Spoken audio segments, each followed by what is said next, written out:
You are listening to the Thinking Effect podcast with Ortal Green and Lillian Kriegler. Everything starts with a thought. Join the quest to reshape your own and your students' thinking by exploring your usual curriculum in new and exciting ways. Hello everyone, you're back with Ortal Green and Lillian Kriegler on our Thinking Effect podcast. Today, episode 8, we are talking about how can we help students develop their creative thinking. But before we get onto that, let's say hello to Ortal. How are you? I'm excellent. Thank you, Lillian. I'm so excited about this topic. I'm so passionate about creative thinking. I can talk about it for days. Yes, I know. We've had lots of discussions about it.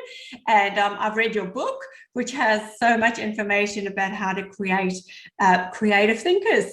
So let's get into it. So what are some of the let's start with maybe what are some of the misconceptions about what creativity is? Oh, that's a great start, Lillian, as there are so many misconceptions about creativity.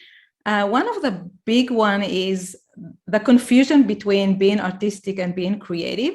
So many people confuse the two. And when I'm working with schools, with young children, I see it happening at a young age as 9 years old, where children already thinking that if they're not good at drawing, for example, then it means they're not creative. And then they label themselves as not creative and growing up with that damaging image.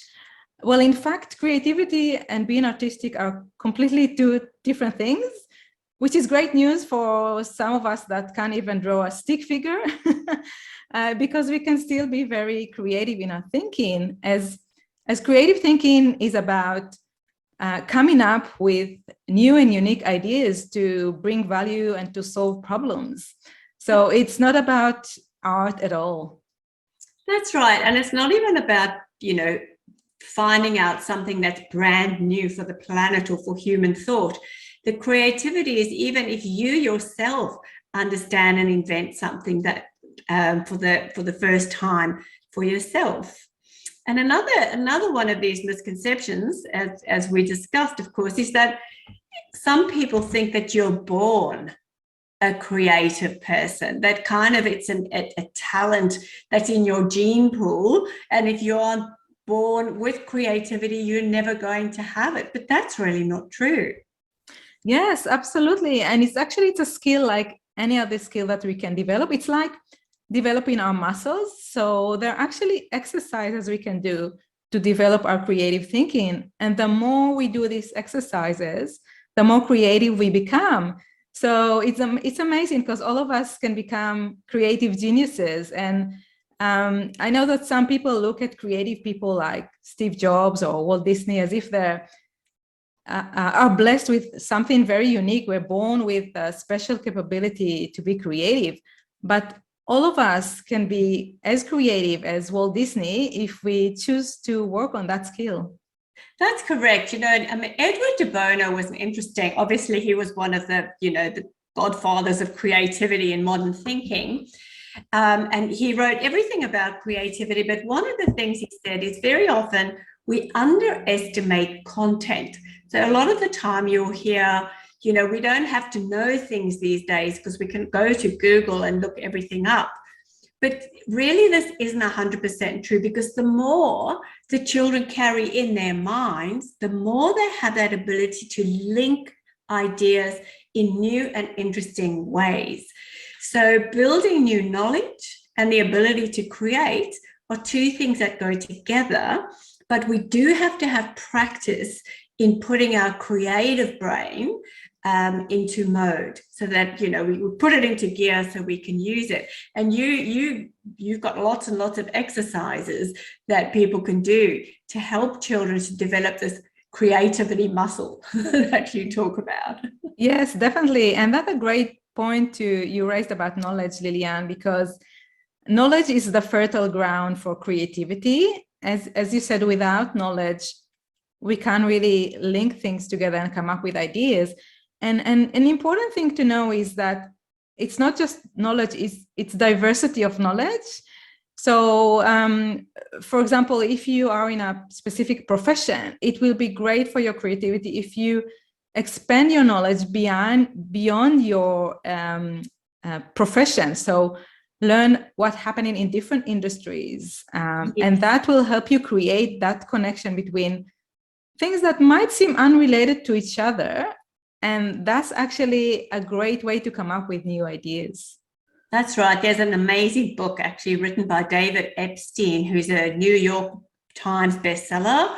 And the book is called Range, R-A-N-G-E. And that's exactly what he talks about, that some of the most successful innovators and operators in business today have had their legs in different disciplines, and then seeing the opportunities that one has to another, and melding ideas and melding technologies, and melding different kinds of engineering.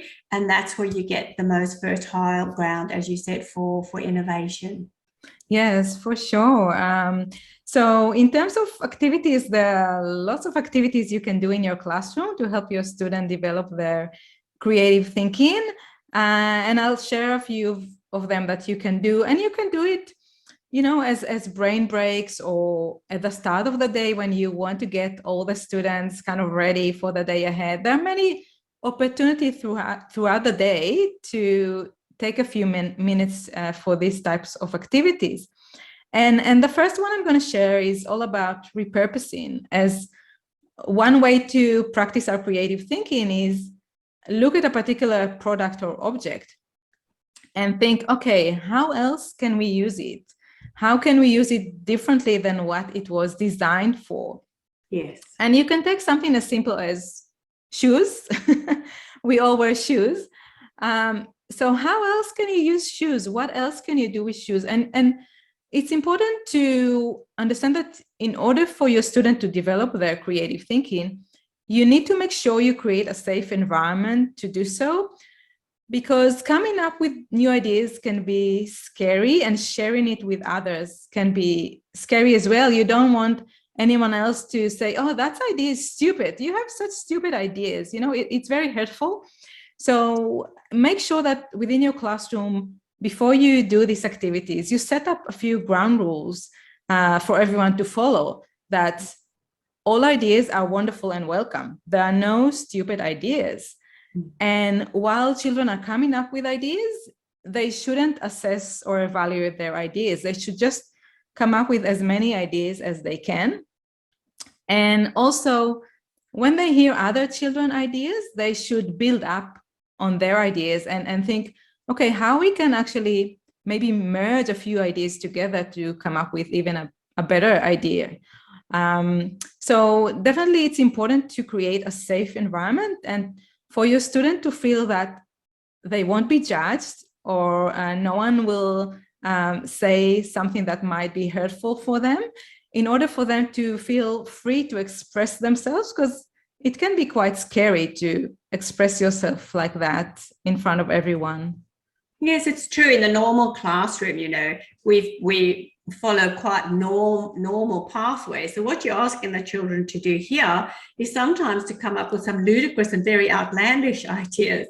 And in fact, what educators might find is when they do offer these children the opportunity to think of different uses for shoes, their first thinking, they will really try to be creating rational connections. You know, we can walk far with shoes, we can shoes help protect us, we maybe can swat a fly with a shoe. But, you know, what they will learn is that actually if you just start some genuine free association, pretty much no matter what you come up with, your brain will be able to create a connection. So sometimes the more outlandish, the more kind of almost associative the ideas are. You might just pour out 20 words and then think, what does the word ice mean for shoe? Or what does the word butterfly, you know, mean for shoe? So, and then I'm sure that the children will come up with explanations and it will give you a new use for those shoes. Believe me, you know. So getting them to be thinking free flow is great. And yes, to have the norms and protocols in place where they won't be judged, and also where the ideas won't be judged, Because as you say, the more ideas there are, the bigger the pool to find the really good ones and the rare ones that are going to help you create something, amazing, something stylish, something new, something very useful, something no one ever imagined before. Absolutely. We're going for quantity and we want a lot of ideas, as many as possible. And also crazy and silly ideas. So removing the boundaries from our thinking. And children are wonderful at, imagining wonderful, crazy things. So just let them run with their imagination and come up with wonderful ideas. And as to the association you mentioned, Lilian, it's linking to another exercise I wanted to share with teachers, which is about merging. So another great exercise for creative thinking is taking a few objects or products and think about how can I merge them into one. And for example, in the olden days, when I was a child, a phone was just a phone and a camera was just a camera. And if someone would have told me at the age of, 8 years old, these two products are going to be one, I would think they're crazy. So it's a great activity to just pick up random objects, things that seem really unrelated to each other, and ask the children to come up with ways to merge them together. And they can even do it, with animals.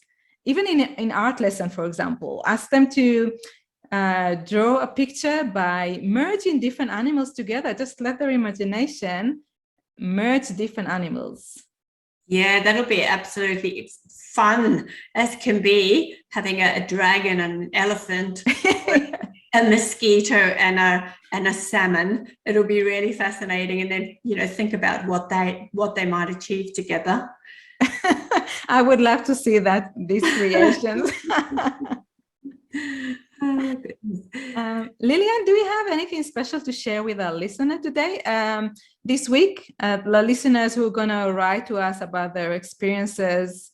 Yes, I've got a gift just off screen.